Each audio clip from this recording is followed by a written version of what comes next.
भारतीय रेलवे राष्ट्र की संपत्ति है, लेकिन फारबिसगंज में रेणु माटी में नए नए कारनामे हो रहे हैं। विकास के नाम पर लूट मचाई गई है। यहाँ पर जो पुरानी चारदीवारी है उस पर प्लास्टर कर नए निर्माण के पैसे उठा लिए जाने के चर्चे हैं। इसलिए इस मामले में जांच की आवश्यकता है। यूं तो फारबिसगंज जंक्शन पर करीब 9 करोड़ रुपए की लागत से हल्का उन्नयन किया गया। पूरे निर्माण कार्य की क्वालिटी कंट्रोल विभाग से रेल मंत्रालय जांच करे। भयानक लूट हुई है।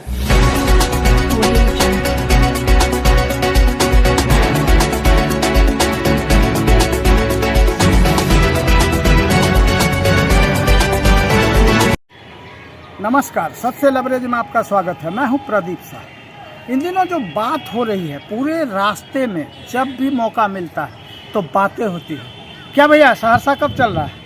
क्या भैया कब से सहरसा चल रहा है ना भैया?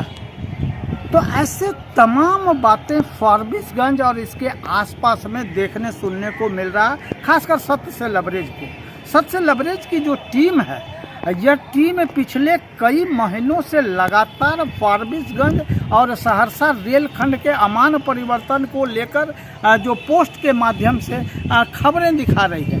और इस खबरों में अब तक जो लोगों का धैर्य है वो टूटने लगा। मैं कहूँगा अपने सहयोगी से कि दिखाएं कि ये जो नीचे में ये करीब 9 करोड़ रुपया का जो बंदर बांट कर लिया गया है, वो पुराने बिल्डिंग में पैसे लगा दिए गए हैं, लूट खसोट कर लिए गए हैं। इसकी एक वानगी अभी आपको दिखाते हैं। मैं कहूँगा सहयोगी से दिखाएं कि किस तरह पुराने बिल्डिंग में यह जो अलकतरा है, काला अलकतरा, इसको बिछा दिया गया है ताकि यह चुए नहीं। तो सवाल उठता है कि आखिर फारबिसगंज सहरसा रेलखंड पर ट्रेनों का परिचालन कब शुरू होगा? हालांकि ट्रेनों का परिचालन शुरू होने से पूर्व जो पूर्व के जीएम मालीगांव थे अंशुल गुप्ता, उनके दिशा निर्देशन पर मैं कहूँगा कि दिखा कि अभी भी कार्य चल रहा है। ये फारबिसगंज स्टेशन का मुख्य भवन है, करीब 50-60 साल पुराना भवन है। ये देखिए, इस पर अभी भी अलकतरा लगाया जा रहा है, यानी थूक लस्सा साटा जा रहा है। तकरीबन 9 करोड़ रुपया इस पुराने बिल्डिंग के रंग रोगन और अन्य कार्यों में लगा दिया गया। ये पेवर ब्लॉक आप देख रहे हैं, ये पेवर ब्लॉक लगाया गया है।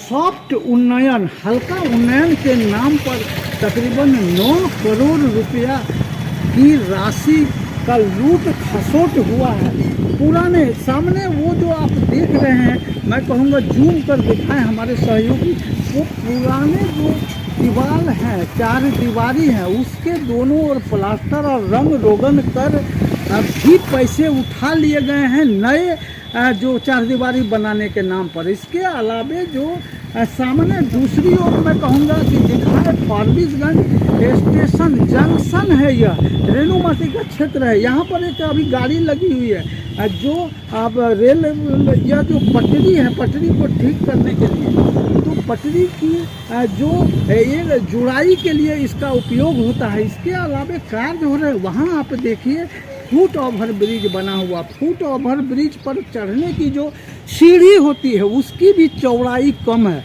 किसी भी भविष्य में जब यहाँ गाड़ियाँ चलेंगी तो उस ओवर ब्रिज के सीढ़ी पर कभी भगदड़ मचने की स्थिति में जान माल की क्षति हो सकती है, हानि हो सकती है।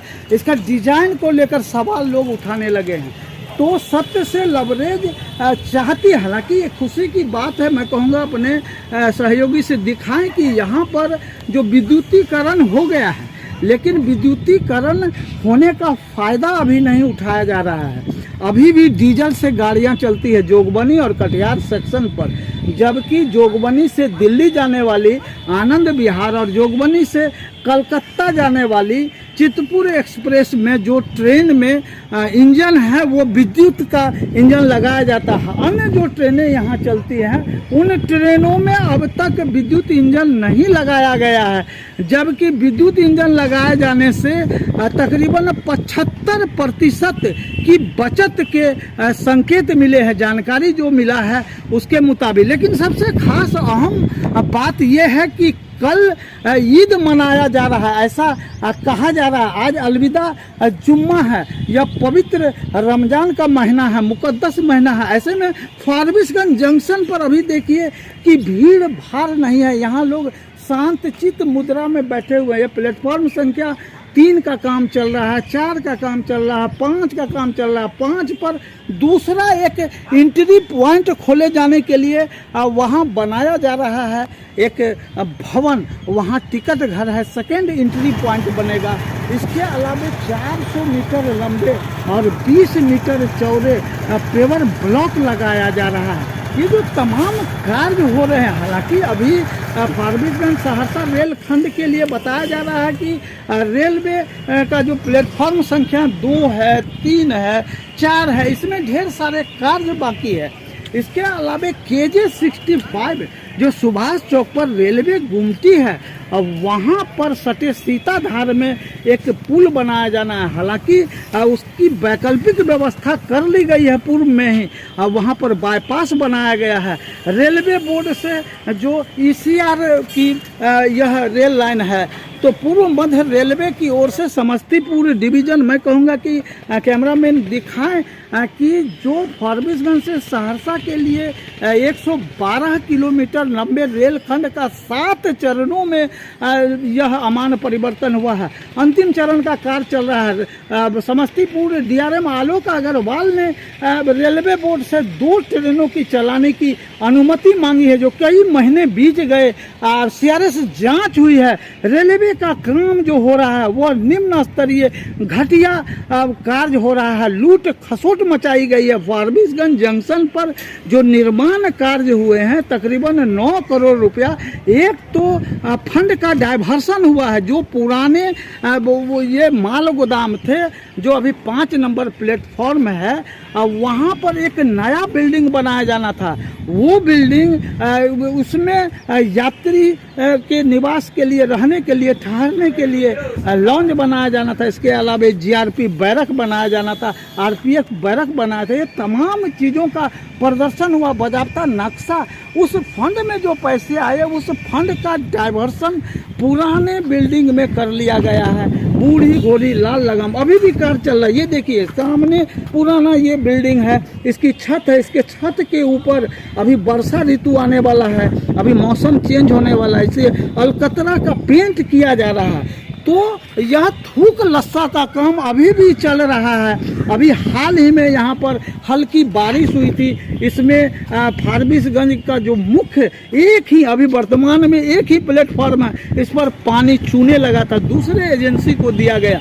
लेकिन इस बात की जांच कोई नहीं कर रहा है कि तकरीबन 9 करोड़ रुपए की लूट हुई है विकास के नाम पर, सॉफ्ट उन्नयन के नाम पर। न तो क्षेत्र के प्रतिनिधि कुछ बोलते हैं, न बड़ी अधिकारी बोलते हैं। हालांकि इस मामले को लेकर, लूट खसोट के मामले को लेकर रेल मंत्री अश्विनी वैष्णव से मांग की गई है कि इसकी जांच हो, एक कमेटी बनाई जानी चाहिए कि जो जो एजेंसी यहाँ कार्य कर रुपयों की लूट खसोट मचाई गई है। हालांकि इसके जो जांच होगी, हो सकता है कि जो अभी हाल ही में सेवानिवृत्त हुए हैं अंशुल गुप्ता GM मालीगांव के पद पर, तो इसी 31 मार्च को वो भी इसके दायरे में आ सकते हैं, क्योंकि कई बार उनका दौरा हुआ है। मैं कहूँगा कि दिखाएं, ये भी पुराने बिल्डिंग पर ये जो काला अलकतरा लगाया गया, यहाँ भी अलकतरा लगाया गया है। ये जो अलकतरा है, तो पुराने बिल्डिंग में पैसे लगाए जाने का मतलब है ही लूट खसोट, और इस लूट खसोट की जांच होनी चाहिए। जनता की गाढ़ी कमाई है, साथ ही साथ लोग इंतजार कर रहे हैं। फारबिसगंज सहरसा रेलखंड पर रेलवे बोर्ड अनुमति नहीं दे रही है। कई लोग तो दबे जुबान कहने लगे हैं कि डबल इंजन की सरकार नहीं है, इस वजह से बिहार के रेल परियोजना को जानबूझकर केंद्र देरी कर रही है। सामने 2024 का चुनाव है, लोगों के मन में फारबिसगंज सहरसा रेलखंड को लेकर कुंठाएं पैदा होने लगी है। लोग कह रहे हैं कि केंद्र की जो एजेंसी है रेलवे बोर्ड, यह जानबूझकर इसका अनुमति नहीं दे रही है, जबकि फारबिसगंज सहरसा रेलखंड पर जो अभी वर्तमान समय में सहरसा से ललितग्राम तक गाड़ियां चलती है, एक गाड़ी चलती है प्रतिदिन। इसके अलावा झंझारपुर दरभंगा चलती है। इस दोनों ट्रेनों के विस्तार, फारबिसगंज तक के विस्तार के लिए अनुमति मांगी गई है। सीआरएस जांच हुआ था। सीआरएस जांच पर 134 किलोमीटर प्रति घंटा की रफ्तार से ट्रेनें चली थी सीआरएस जांच में, और बाद में सीआरएस ने 100 किलोमीटर के स्पीड से ट्रेन चलाने की अनुमति दे दी थी। उसी के आलोक में जेएम जो डीआरएम समस्तीपुर है, आलोक अग्रवाल ने उसके डीआरएम के यहाँ से एक यह रेलवे बोर्ड से अनुमति मांगी थी, लेकिन आज तक यह अनुमति नहीं मिली है। लोग इसे राजनीति से जोड़ कर देख रहे हैं, लेकिन खास बात यह है कि अगर फारबिसगंज सहरसा रेलखंड, जो कि सबसे विश्व का सबसे बड़ा आप कहें ब्लॉक है, ये 14 वर्षों से अधिक समय बीत गया है, फारबिसगंज और सहरसा के बीच ट्रेनों का परिचालन नहीं हो पा रहा है। इसके परिचालन होने से मिथिलांचल और सीमांचल के लोग आपस में एक हो जाएंगे। यहाँ परिवहन व्यवस्था अच्छी हो जाएगी, सड़क मार्ग से लोग सुगम यात्रा कर सकेंगे, यात्री मूवमेंट बढ़ेगा, गुड्स मूवमेंट बढ़ेगा। गुड्स की बात जहां तक है, 5 नंबर पर जो पेवर ब्लॉक लगाया जा रहा है, 400 मीटर लंबा और 20 मीटर चौड़ा, यह गुड्स यार्ड बन रहा है। फारबिसगंज में रेक पॉइंट बन रहा है, और इसी रेक पॉइंट, इसके अलावा जोगबनी में पिट लाइन 5 करोड़ की लागत से साफ सफाई लंबी दूरी की गाड़ी के लिए। तो ये तमाम योजनाएं हैं, लेकिन गाड़ी चलाई जा सकती है फारबिसगंज सहरसा के बीच, लेकिन अनुमति में जो विलंब हो रहा है रेलवे बोर्ड की ओर से, इसके लिए लोग खफा हो रहे हैं। केंद्र की मोदी सरकार से नाराज चल रहे हैं। केंद्र के जो अश्विनी वैष्णव है रेल मंत्री, इससे भी नाराज चल रहे हैं। अनुमति मिलनी चाहिए। अनुमति मिलने से पूर्वोत्तर जो मिथिलांचल के वासी हैं, करोड़ों नागरिक हैं, लोग वो फारबिसगंज के रास्ते पूर्वोत्तर सीमांत, पूर्वोत्तर के क्षेत्रों राज्यों से जुड़ जाएगा। इसके अलावा यहाँ पर राजस्व की दृष्टिकोण से रेलवे के राजस्व में भारी वृद्धि होगी, गुड्स मूवमेंट भी बढ़ेगा, यात्री मूवमेंट बढ़ेगा। सीमा पार नेपाल में हमारे पड़ोसी मित्र राष्ट्र को भी लोग जा आ सकेंगे।